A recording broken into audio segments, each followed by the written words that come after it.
everyone, it's Simon Keeling here at weatherweb.net, and it is Monday the 7th of October. Thanks again for watching. Don't forget the site's all kept free of charge by the adverts you see around the screen. It's when you come back and use the site and use the adverts, that's what keeps us free of charge. So thank you for doing that. Now, first up today, colder weather on its way, as you've probably heard. Just interesting to have some fun with this, really. This is the snow forecast chart. You see the time here in the top right hand corner, so that's this afternoon. Let me just take this forward though to Wednesday and take a look at that.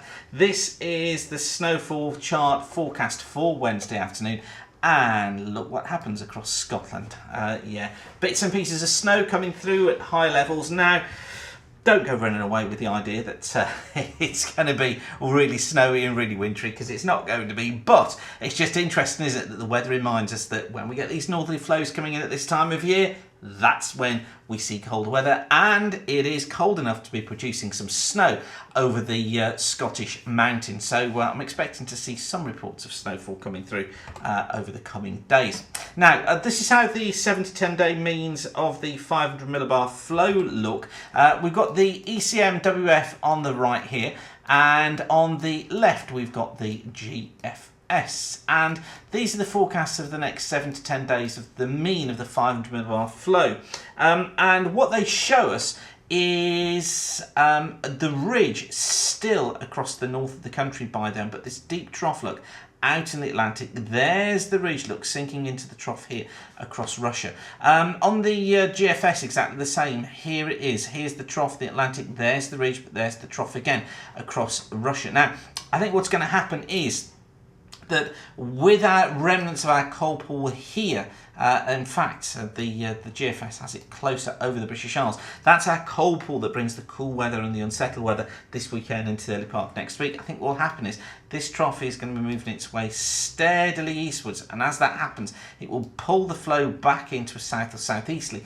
So during the middle to the end of next week, actually we find some warmer conditions coming in. However, at this time of year, of course, we get high pressure building in the middle to the end of next week. That's not necessarily going to be warm days. It does mean clear, calm, cold nights. The risk of mist and fog, if the fog clears, it could become quite warm.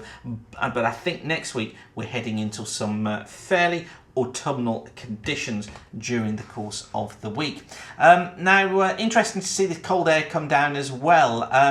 Just want to show you actually quickly, just let me show you something. We've got some new charts here at WeatherWeb. Look, if you go down the bottom here, you'll see it says Canadian GEM. So go to weatherweb.net, and then what you do is you click on the charts, and down the bottom there we've got Canadian, and you'll notice that we've got the EU 850, so these are the 850 millibar winds, and if we click on that, you'll be able to see here that they animate through. So these are the winds going forwards for the next 10 days, the temperatures for the next 10 days. And if we just scan through those, what I want you to notice is the colder air here, look, coming into northern Scotland, slipping southwards, there it goes. So this is by the middle of the day on Thursday. Look, we've got the 0 degree line all the way down across the south of the country into northern France there. Still got the -5s kept up here further north, but there will be some cold air embedded in here. So we've got the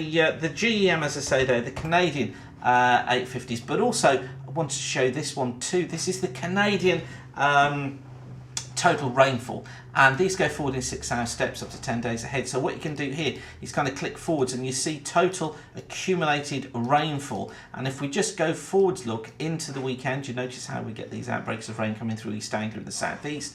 We've got the rain up towards the northwest here, which has been stuck there for some time, and notice then that as we get into next week, look, we've still got this rain across the southeast, rain to the north, but this is accumulated rain. So all of this has already fallen. All of this has already fallen by the time I get through to Tuesday of next week. And then we get into drier conditions as shown here, look. So then we get back into more dry conditions. But you can play around with those charts. As I say, go down to the bottom here to the Canadian GEM. Right, where was I? I was going to show you the 850s from the GFS ensemble. Just interesting to watch this cold air come in. You're seeing temperatures 8 to 11 degrees at the moment across the country. But as we go forwards, you'll see what happens.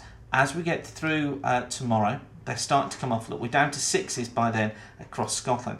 Then in comes the cold air late tomorrow, and then it drains southwards through Wednesday and into Thursday, so that by the middle part of Thursday, look, we've got -1s, -2s at 850, which is about 5,000 feet across the south of the country, -4s, -5s up there towards the north. And incidentally, heading into the weekend, well, it warms through, but it's a very slow process as the winds get round into more of a northeasterly. So here's how the pressure charts look then. This is the pressure chart for this afternoon. So this is the chart for Monday afternoon. Got this southwesterly flow, which is bringing some cloud and outbreaks of rain to western areas, more persistent rain across northwestern parts of Scotland and the north of Ireland, but generally dry down towards the south and the west.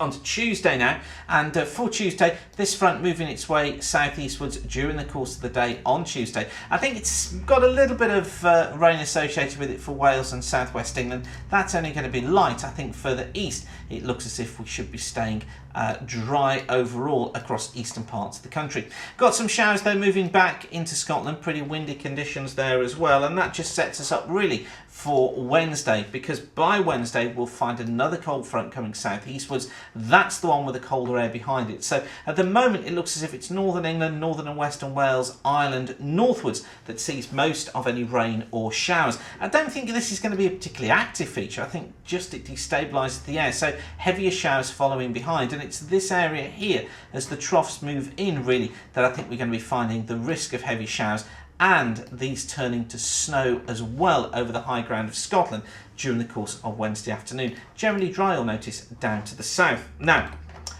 feeling cold air in the south probably by late on Wednesday evening. All areas then coming into the colder air, and then the winds getting into the north or the northeast.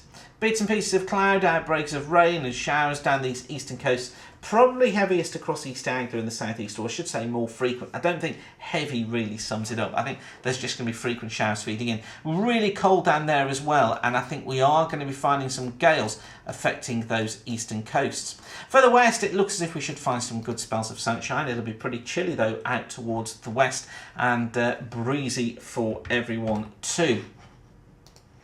And then as we head into the weekend proper, this is the chart for Saturday. Winds going around more into an east and northeasterly direction during Saturday. I think we'll find some cloud and some outbreaks of rain. It's going to be particularly within this sort of zone here that I think we see the main threat of rain. Maybe some heavier stuff down towards the south thanks to that area of low pressure, and always some feeding onto eastern coasts. However, high pressure to the north keeps northern and western Scotland, probably Ireland, fairly free of cloud with some good sunny spells, although do expect some frosts up here.